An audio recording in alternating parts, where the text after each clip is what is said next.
Okay, guys, just wanted to give kind of a update on what I've been dealing with the Aldan coilovers after I did the unboxing video and started installing.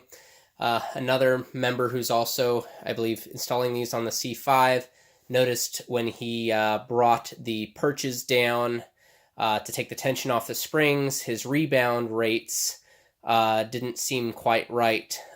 He was also having a knob problem. I know in the unboxing video I stated that the rebound and compression knob seemed really tight. Three of them loosened up. One of them didn't. This one right here, and as you can see, I have the springs loose. I just wound the perches all the way down. This knob right here, easy to turn. You can hear each identifiable click. There's also a kind of a tactile click that you can feel and a stop. Turns really well. This other one, I almost have to use like two hands to turn it. So installed, there's no way if I'm trying to like reach up over the over the tire with the with the car raised up to try and adjust that. It's just not happening. And I turned this thing maybe 70 times hoping it would loosen up. Nothing. Checking the rebound, I turned it to full. Push it down.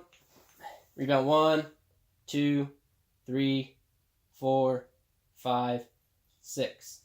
So about 6 seconds that it takes to go for the full. Let me see. 1, 2, 3. Actually, I had turned the knob all the way past the point that it clicks there, and that actually is going over on the closing up the valve almost completely. So you have to stop once you have that click. So you go all the way till you turn it and bring it back till it stops. That's the final 11th position there. So sorry, I had the wrong reading there. So it's 1, 2, 3. So about 3 seconds. When I tried the other one here, like I say, you can't even hear the clicks. It's really hard to turn. There's a kind of the one click. Push down. 1, 2. It's about 2 seconds on this one, but the difference is kind of minimal.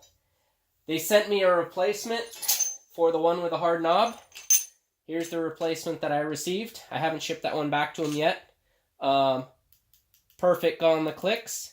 And I decided, okay, I'm just going to check the rebound on the full setting. Push down, and I'm like, whoa, look at the rebound on this.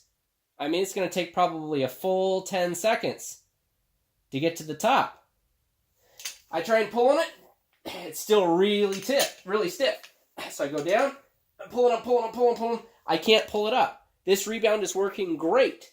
That leads me to believe that this one that I thought that was good, that I can turn well, I put it on the stiffest setting right here. I can pull it up in just a few seconds. This one over here, the replacement they sent, no way. The rebound settings are working a lot better on this replacement shock. This one that I thought was good, it's bad. The original ones that they sent me, both are bad. Aldan right now, the owner Garrett was out when I called today to say, hey, after I got the replacement in, I noticed that the rebound's working great and a lot better than the one that I thought was good.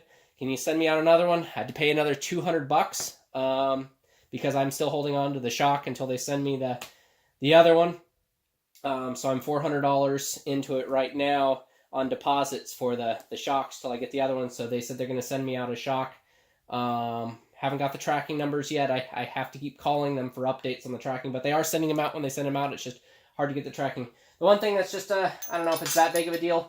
These bearings on the thrust bearings, they came packed. So there's grease right in here for the bearings. This replacement that they sent me, completely dry. There's no grease. So they didn't pack these bearings with grease on the thrust bearings on the replacement. Hey, not the biggest deal. If you're constantly having to change it, and if it sees a lot of weather, then yeah, then unfortunately it, might want to pack the bearings. But so far I have one good shock.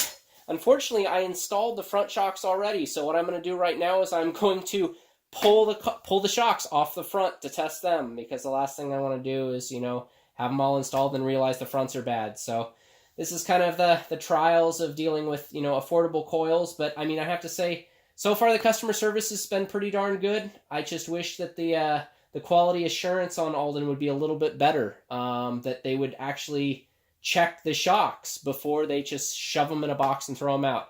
I know that they got busy with the holidays because I ordered mine right before the New Year's, after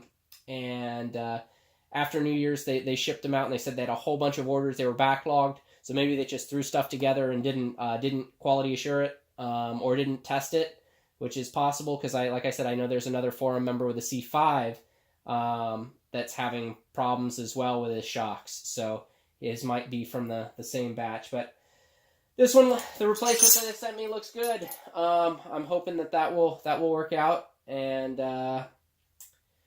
it's what we get for getting affordable shocks, I suppose. But I'll keep you guys updated and shoot another video when I get the fronts off.